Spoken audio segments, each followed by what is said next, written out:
Sebagai rakyat Malaysia, meskipun terdiri daripada pelbagai agama dan juga bangsa, perlu untuk kita menguasai bahasa ibunda kita, iaitu bahasa Melayu. Itulah lambang jati diri kita sebagai rakyat Malaysia. Justru pelbagai usaha telah dan akan dijalankan untuk terus memartabatkan bahasa ibunda kita, bahasa Melayu. Hari ini saya cukup berbangga sekali dapat bersama dengan tokoh akademik Bahasa Melayu 2019.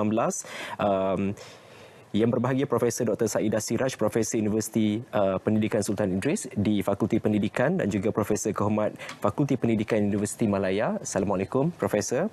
Dan juga Profesor Dato' Dr. Muhammad Yusof Haji Othman, Fellow Utama Institut Islam Hadari dan juga Ahli Jawatan Kuasa Teknikal Anugerah Tokoh Akademik Bahasa Melayu 2019. Assalamualaikum, selamat pagi. Baik, Doktor, kalau saya tengok Prof punya latar belakang, sebenarnya dah terlibat dalam lapangan bahasa Melayu ini sejak ijazah pertama, sarjana muda dulu lapangan bahasa. Sebagai pejuang bahasa, apa keistimewaan bahasa Melayu yang boleh dikongsikan kepada para penonton? Assalamualaikum warahmatullahi wabarakatuh. Para penonton dan Andy. Bahasa Melayu mempunyai satu keistimewaan di mana ia merupakan bahasa tata susila, di mana kalau kita sebut saja bahasa Melayu, maka ia menggambarkan seorang yang berakhlak mulia, bertata susila dan penuh dengan perbandingan, perumpamaan, perbidalan dan pelbagai, di mana ia memperkayakan apabila digunakan bahasa Melayu itu dengan baik. Bahasa Melayu ini dah menjadi bahasa kelima terbesar di dunia, kalau saya tidak salah. Keempat. Menurut Prof Datuk sendiri, kalau dulu mungkin ada yang melihat, sehingga kini pun mungkin ada yang melihat bahawa bahasa Melayu ini agak terkebelakang, tapi sebenarnya di peringkat antarabangsa kita, bahasa Melayu ini adalah bahasa kelima terbesar. Saya baru habis PABM, Pidato Antarabangsa Bahasa Melayu, 55 peserta daripada 33 buah negara yang terlibat dalam PABM. Ini satu bukti bahawa bahasa Melayu diterima baik di peringkat antarabangsa. Sebenarnya setiap kaum dia ada identiti, jati dirinya. Dan jati dirinya itu terjelma di dalam bahasa yang diungkap. Sebab itu saya rasa tidak asing bahasa Melayu ini bila saya berada di negara yang umatnya memahami Islam. Istilah adab misalnya, semua Islam pakai. Sebutlah orang Turki ke, orang Pakistan ke, India ke, Arab ke, Melayu ke, Jepun pun yang memeluk agama Islam, bila saya sebut syukur dia faham. Jadi maknanya istilah-istilah yang menjadi jati diri kita. Adil misalnya, sebab adil itu bukan bahasa Melayu, asalnya bahasa Arab. Bukan bahasa Arab, pada saya adalah bahasa Al-Quran. Jadi bila kita sebut dia perkataan adil ini, orang Arab faham, orang Turki faham, dan maknanya pun yang sama. Kita tak bermaksud justice. Tapi bila kita berbincang dalam bahasa Inggeris, bila kita sebut justice, maknanya dia fairness. Sedangkan adil itu, yang adil huwa aqrabu littaqwa. Berlaku adillah, sebab dengan berlaku adil akan meningkatkan ketakwaan kamu kepada Allah. Maknanya dalam adil itu ada Tuhan. Dalam syukur itu ada Tuhan, dalam adab ada Tuhan, dalam akhlak ada Tuhan. Jadi saya rasa jati diri bahasa itu, jati diri bangsa itu terletak kepada bahasa yang digunakan. Dan orang ini telah bertukar jati dirinya daripada orang yang, kalau dulu orang panggil asabiah lah, orang yang menyembah berhala dan sebagainya, orang yang terkelaru daripada identitinya kepada mempunyai identiti yang cukup jelas. Sedangkan saya lihat ini sebagai ahli sains, bahasa Inggeris ini mengeluarkan nilai-nilai ketuhanan dalam bahasa. Sebab itu kita sebut sekular. Sebab itu bila kita banyak mengambil bahasa Inggeris menjadi bahasa Melayu, ini masalah besar. Istilah contohnya yang paling terguna dengan begitu hebat, maklumat. Hari ini dah tak ada. Saya mohon maaf, malah televisyen, radio dan sebagainya menggunakan hari ini sebagai informasi. Information lain, maklumat lain. Information asal daripada inform, somebody telling you. Tapi maklumat asal daripada maklum, yang berarti ilmu. Jadi kita nampak, kalau hari ini istilah-istilah yang terkenal macam ini kita tidak gunakan, kita gunakan bahasa orang lain, apa jadi pada identiti kita? Itu juga berlaku dalam istilah anak remaja sekarang, perkataan moment. Tidak ada sebenarnya. Kenapa tak guna masa itu ke, ketika itu ke? Kita ada istilah-istilah Melayu yang indah, yang cantik, dan bila kita menyebutnya, dia akan mewarnai kita punya identiti atau jati diri. Maknanya bahasa ini bukan sekadar berfungsi sebagai alat komunikasi, malah membentuk peradaban dan lebih daripada itu. Prof, kalau kita tahu sebenarnya, kita pelajari bahawa bahasa Melayu ini yang diwasiatkan juga oleh Raja-Raja Melayu, kedudukannya kita letak paling tertinggi di dalam perlembagaan persekutuan sendiri, di sekolah sampailah ke IPT, dia menjadi subjek wajib yang perlu dipelajari oleh pelajar dan juga mahasiswa keperluan untuk kita menerapkan ataupun memastikan mereka mempelajari bahasa Melayu, menguasainya daripada peringkat paling rendah ni. Ya, betul Andy. Bahasa Melayu adalah bahasa yang dituturkan oleh lebih daripada 400 juta manusia kerana ia merupakan satu bahasa yang telah pun mempunyai martabat yang tinggi. Oleh itu bahasa Melayu perlu diaktifkan, perlu diajar dengan berkesan pada peringkat sekolah rendah lagi. Apatah lagi sekarang ini revolusi industri 4 dan kita perlu mengajar daripada peringkat sekolah rendah misalnya tentang revolusi industri 3 perkara, iaitu pertama fizikal, yang kedua digital, yang ketiga biologi. So kita harus memperkenalkan bahasa Melayu dalam ketiga-tiga aspek ini di peringkat sekolah rendah kerana mereka adalah ejen yang akan mengamalkan revolusi industri keempat pada tahun mungkin dalam tahun 2030, 2040, 2050 akan datang. Contohnya, kita mengajar mereka menggunakan bahasa Melayu dengan menggunakan drone, iaitu pengajaran berasaskan drone di mana drone boleh mengambil environment, boleh mengambil persekitaran, boleh mengambil accident, boleh mengambil pesakit-pesakit di luar daripada jangkauan mereka. Jadi bawa ke dalam bilik darjah dan mereka boleh menggunakan bahasa Melayu yang cantik dan juga mereka perlu diajar misalnya pengaturcaraan di mana pengaturcaraan ini amat penting dalam tempoh kehidupan mereka pada masa akan datang 20 tahun, 30 tahun lagi. Mereka perlu tahu bagaimana membuat pengaturcaraan dalam pembinaan atau pembuatan komputer, pembuatan robot, pembuatan digital perkakasan yang lain yang menggunakan bahasa Melayu. Sekarang ini kekurangan penggunaan bahasa Melayu dalam penggunaan digital, dalam fizikal, robotik dan sebagainya itu kurang. Kita mau pakar. Jadi perlu diajar kepakaran ini masa mereka berada di sekolah rendah lagi dan insya-Allah pada masa akan datang pemertabatan atau martabat bahasa Melayu itu insya-Allah akan bangun. InsyaAllah, amin. Prof ataupun Prof Datuk, kalau kita lihat dalam pendepani revolusi perindustrian ataupun globalisasi, kita lihat dalam tempoh masa yang panjang, bahasa Melayu dan juga bahasa Inggeris ini ada yang melihat bahawa bahasa Inggeris merupakan satu tuntutan untuk sesebuah bangsa itu digelar bangsa maju. Sedangkan kalau kita lihat di negara-negara maju sendiri, Jepun misalnya tidak bahasa Melayu, bahasa Inggeris itu bukan satu keutamaan, malah mereka mengutamakan bahasa Jepun itu sendiri.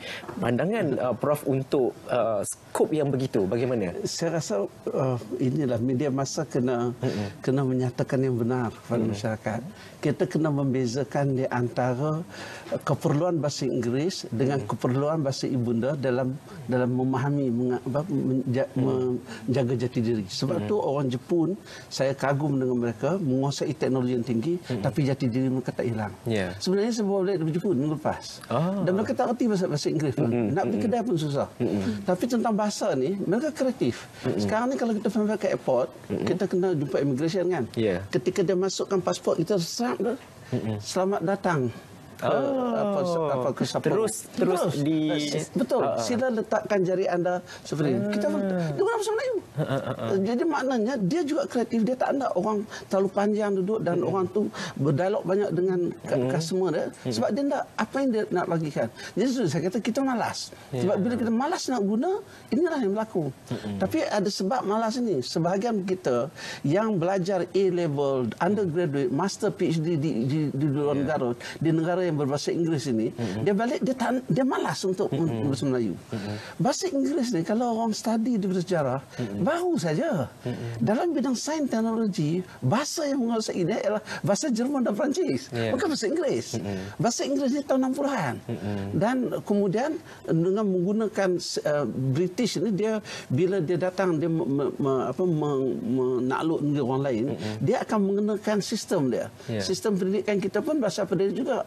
Dulu kan kita pakai, saya pun masih pakai Cambridge walaupun sejak SPM, tapi ada Cambridge punya logo. Jadi maknanya kita masih guna sistem dia. Kita tak mampu keluar. Sebab itu saya kadang-kadang saya bimbang tentang bahasa Melayu. Ini bimbang begini. Saya sebut kat Prof Saidah tadi. Kalau kita kata universiti kebangsaan lah. Kita masuk universiti itu rasa nilai-nilai kebangsaan. Kalau saya orang Islam, kalau kita masuk Malaysia ni, masuk rumah saya, ada tak nilai Islam tu sebagai orang Islam?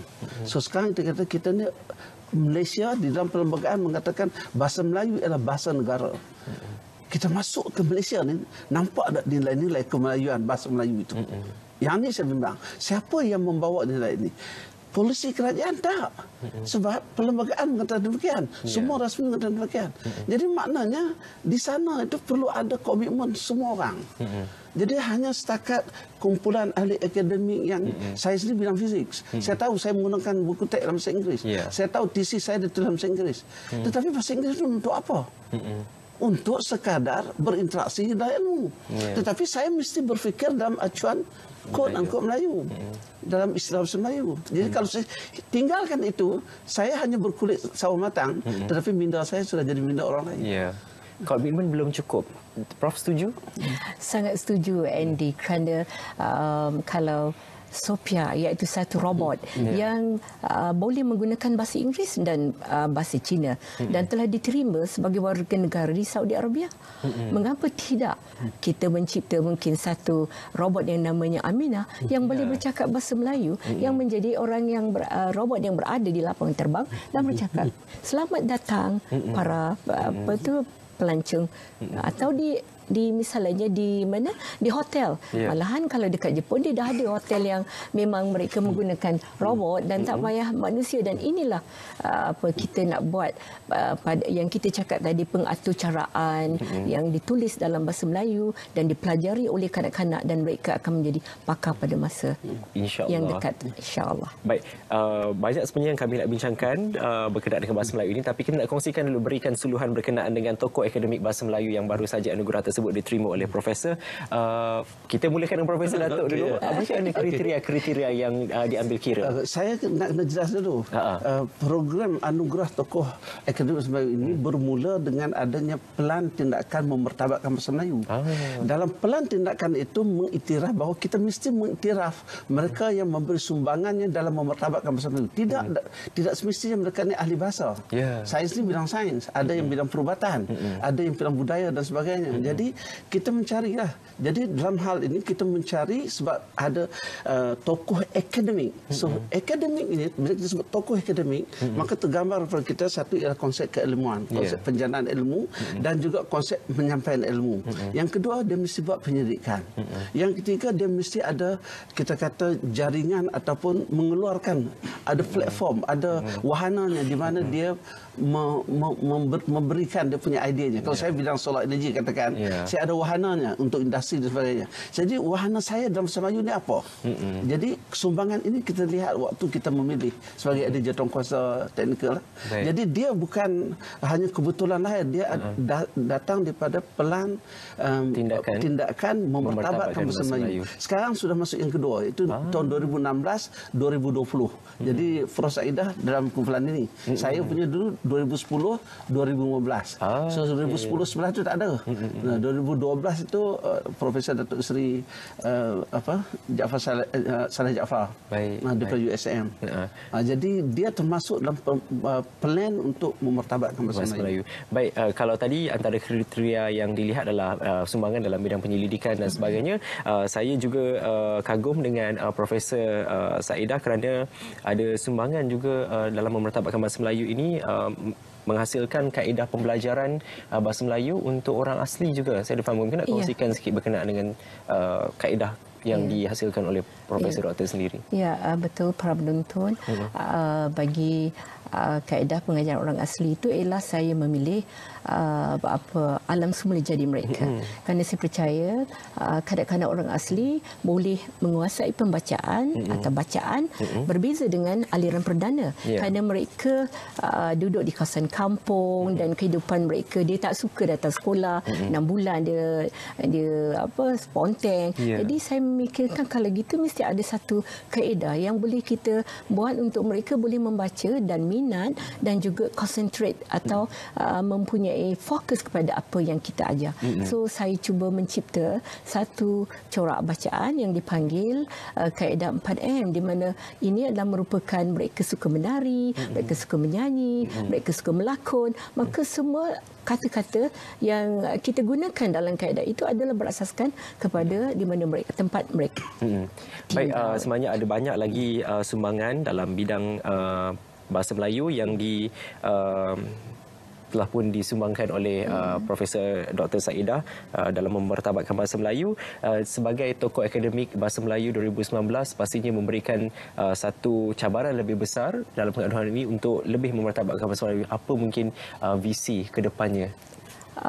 Saya telah memperkenalkan kurikulum masa depan dan saya percaya kurikulum masa depan dalam bahasa Melayu merupakan satu kursus yang pertama di dunia yang saya rasa patut saya sambungkan lagi, dan kemudian saya juga akan melaksanakan penyelidikan dalam bahasa Melayu yang lebih mendalam, dan saya percaya saya akan cuba menubuhkan satu hospital bahasa Melayu di peringkat Hospital bahasa Melayu nanti fungsinya macam mana tu? Mungkin pertama kali saya dengar. Hospital itu di mana kita bukan saja selalu kita dengar hospital tempat orang sakit. Jadi sekarang bahasa Melayu yang sakit kita cuba perbetulkan. Di sana ada perundingan, di sana ada kursus yang kita jalankan dan pelbagai pakar yang kita gabungkan di seluruh dunia dalam bahasa Melayu, dan mereka boleh membantu sakit, boleh membantu pembangunan dan boleh membantu memertabatkan bahasa Melayu di pesada dunia. InsyaAllah, saya doakan semoga hasrat tersebut direalisasikan secepatnya. Terima kasih banyak-banyak diucapkan kepada Profesor Dr. Saeedah dan juga Profesor Datuk Dr. Muhammad Yusof atas perkongsian tersebut. Kita doakan semoga bahasa Melayu ini terus dimartabatkan dan terus menjadi bahasa ibunda yang menjadi kebanggaan kita sebagai rakyat Malaysia.